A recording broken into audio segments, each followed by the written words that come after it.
یاد رکھیں، جو آدمی اللہ کے دروازے پر نہیں جھکتا وہ ہر دروازے پر جھکتا ہے۔ غیر اللہ کے دروازے پر وہی جھکتا ہے جو اللہ کے دروازے پر نہیں جھکتا۔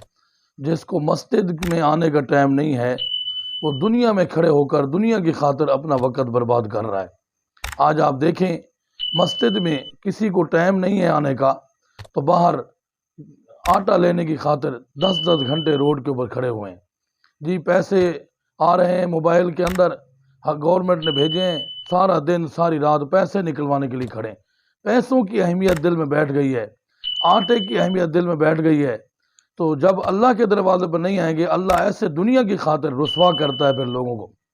آج لوگوں کی حالت یہ ہے، مسجد میں 2 منٹ بیٹھنے کے لیے وہ تیار نہیں، جلدی ہوتی ہے، جلدی نماز ختم ہو، دعا سے پہلے اٹھ کر بھاگتے ہیں، لیکن ان کی حالت یہ ہے کہ وہ عدالتوں کے اندر، کچہریوں کے اندر سارا دن ضائع کر دیتے ہیں، بری محفلوں میں بیٹھے ہیں، فضولیات اور لغویات میں لگے ہوئے ہیں، سارا وقت برباد کر رہے ہیں، لیکن اللہ کے دروازے کے لیے ان کو ٹائم نہیں ہے۔ جب کسی کو اللہ کے دروازے کے لیے ٹائم نہیں ہوتا، اللہ ان کو پھر دنیا کے اندر دنیا کی خاطر ذلیل اور رسوا کر دیتا ہے، جیسا کہ آج مسلمان ہو رہا ہے۔